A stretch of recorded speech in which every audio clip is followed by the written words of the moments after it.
Hi, well, we're back here again with the Trophy Truggy 4.6 here.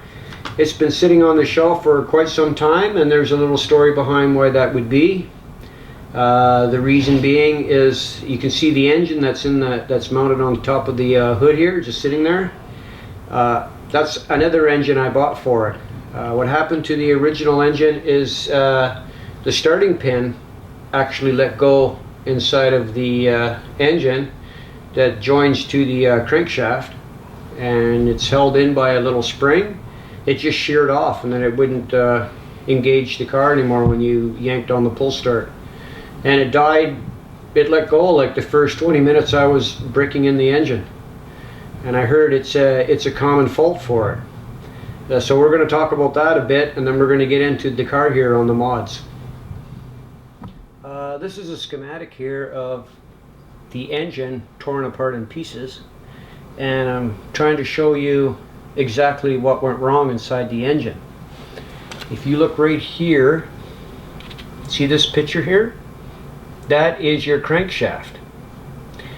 If you look right to it, you'll see there's a little indent here where a spring goes in, and then a little roll pin goes in there. They call that the starting pin.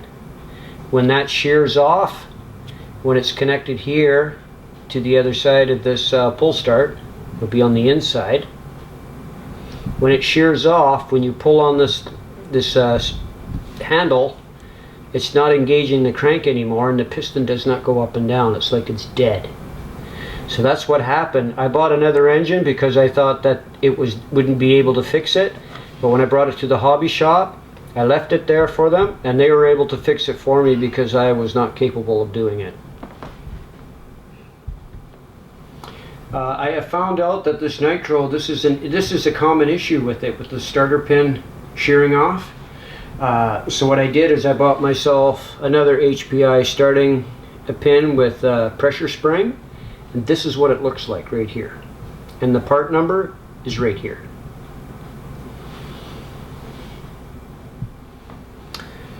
So I thought when it was sitting on the shelf, maybe I should mod this car up a little bit before we even take it out for its first run. As we discussed in a previous video, I did not really like these tires because other than running in grass, that's about all it's good for. If you run it on asphalt for any time at all these pins will shear off. And if it's anything like the Dirt Buster tires that I had on my Baja, I can see these ripping off just like they did going over some sharp gravel. So I decided to scrap these tires. I can always keep them if I want to resell the car because they're brand new, never been used. I decided to get some new tires here. These are mashers, and they're the biggest tires I could find. And these are Pro-lined, and they're quite large, as you can see, as compared to this one. And that should give it a lot of stability, and it should be good for jumping.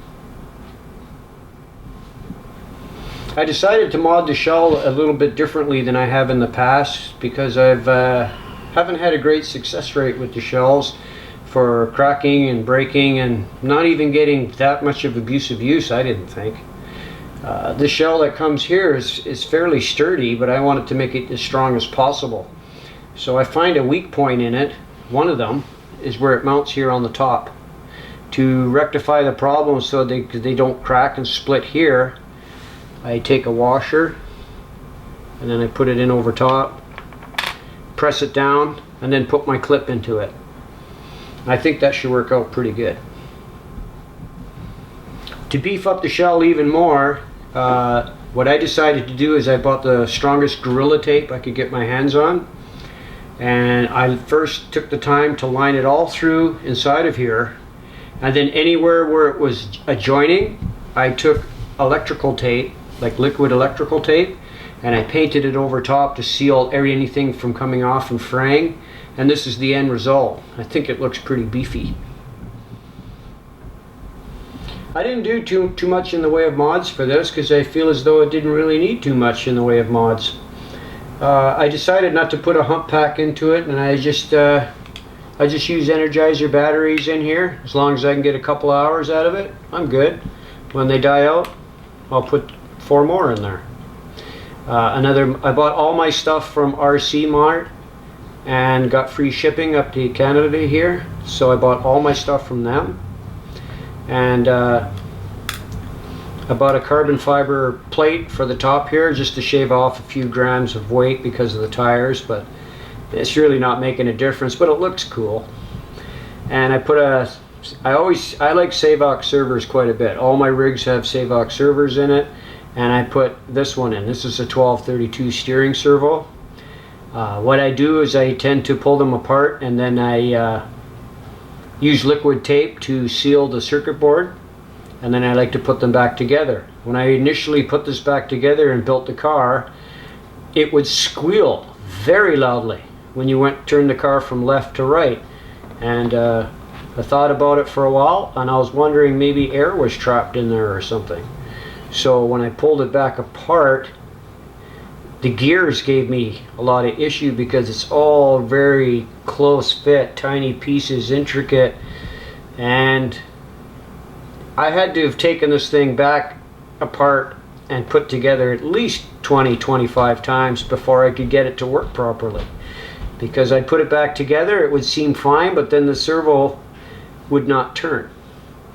And then I would put it back together again, the servo would, the horn would turn, and then it would make that squealing noise again. And I just kept persevering with it for at least an hour, and then I got it so it was quiet. And I went, okay, let's put some power to it and test it. I tested it, it worked. I went, we're good. So I left it alone. Other mods I've done to it is I put a servo saver in it because I think they're quite valuable, especially if you're going to run tires that are twice the size and maybe half the weight more. So that's all aluminum with bearings in it and such and whatnot. And to complete it, I believe you should have aluminum knuckles in the front, because that's the first thing that breaks when you do a jump. And I think I'm just going to leave it like that, considering I don't really have any runtime on it at all. And we'll take it out and see how she fares.